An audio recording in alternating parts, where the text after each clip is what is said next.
Hey, it's just so Trish, and I hopefully am finishing up my whole series on the way I pay bills. So if you caught my other video, if not, it's right here.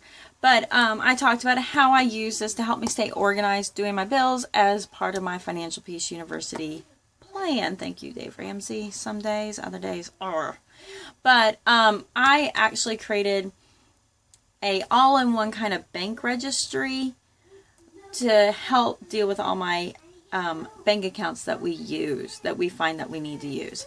So this is my personal one. You can get, again, this at Staples, one of these. It is the half page size. You can do full page if that's what you like.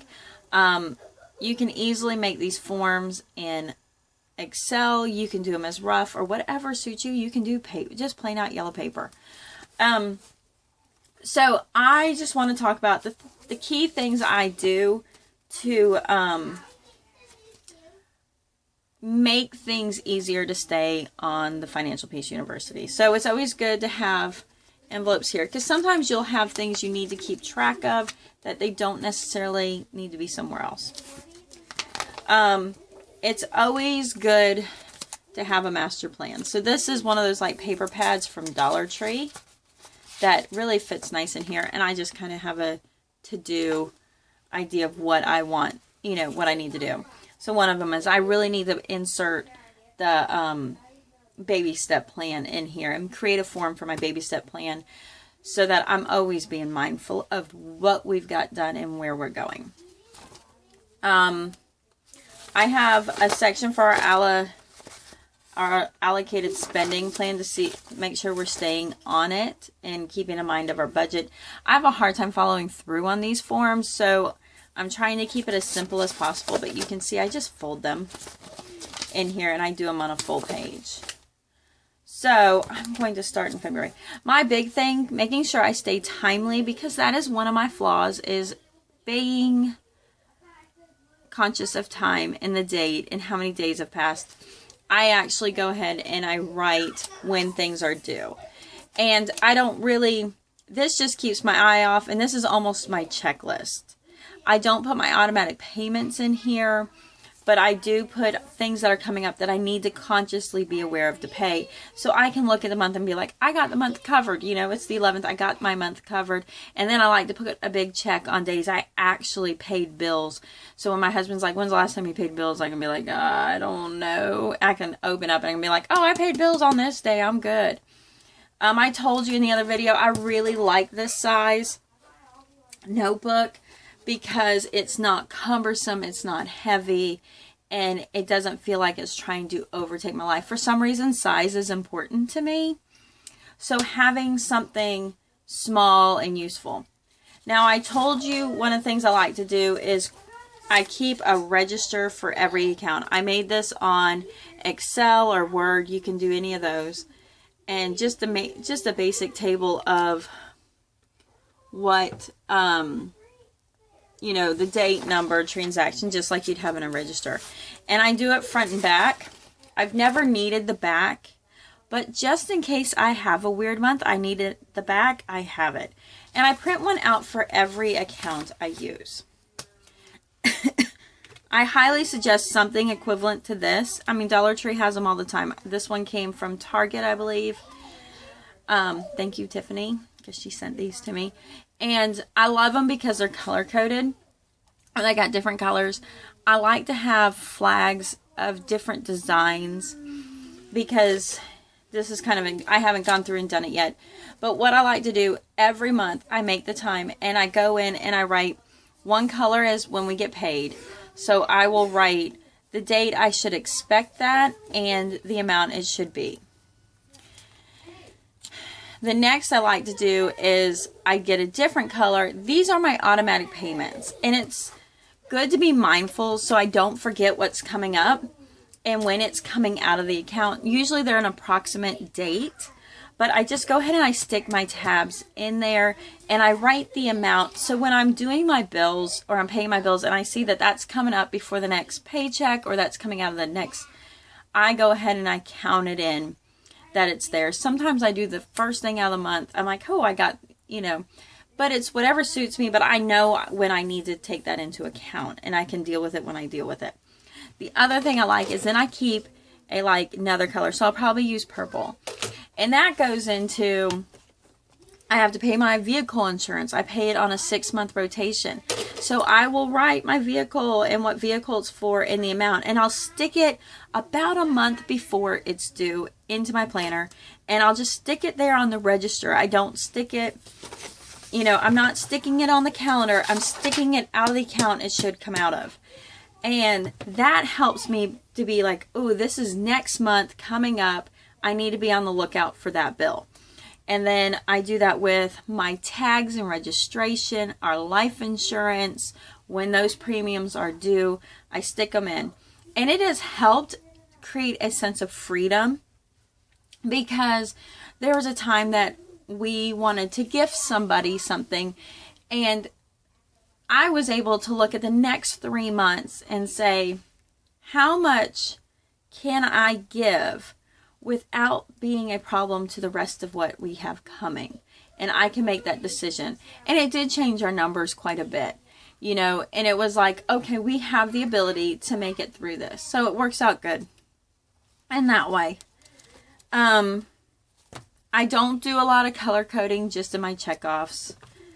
And at the end of, I know the hard part, if you're like me, white space kills you when you're trying to just keep track.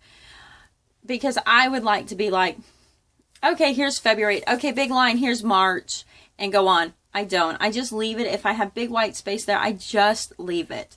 I flip to March, and I begin again.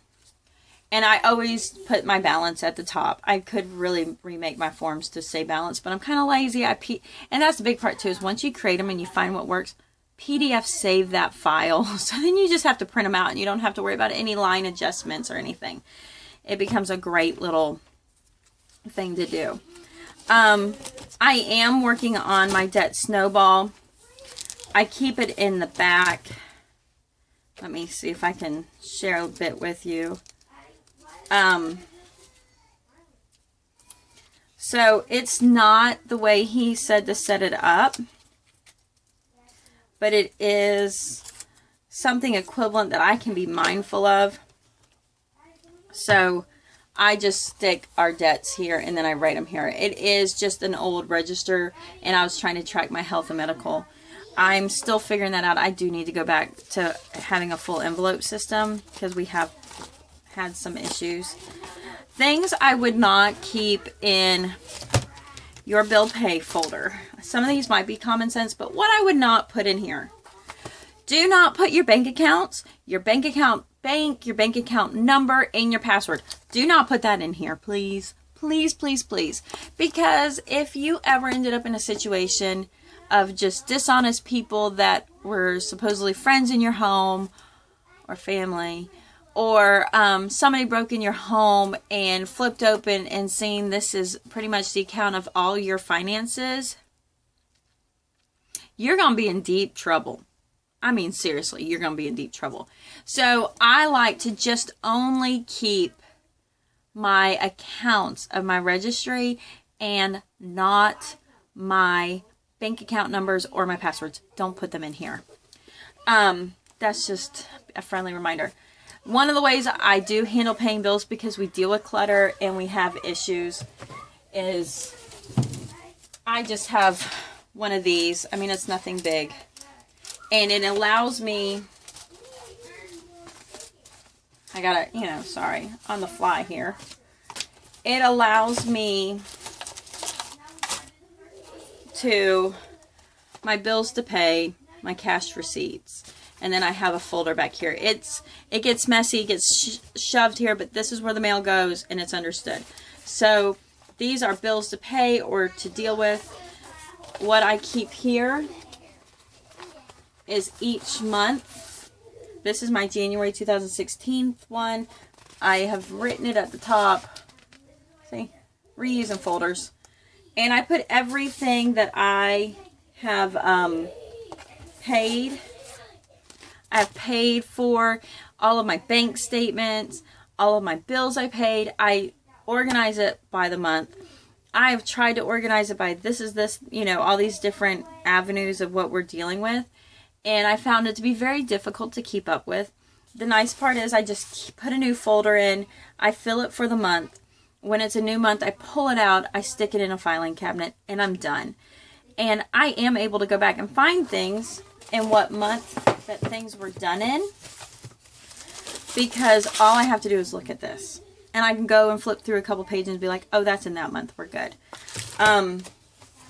So that works out really well. The other thing I love are these little pencil bags from Dollar Tree. Now, one of the things we have is we are a small ag business that we have.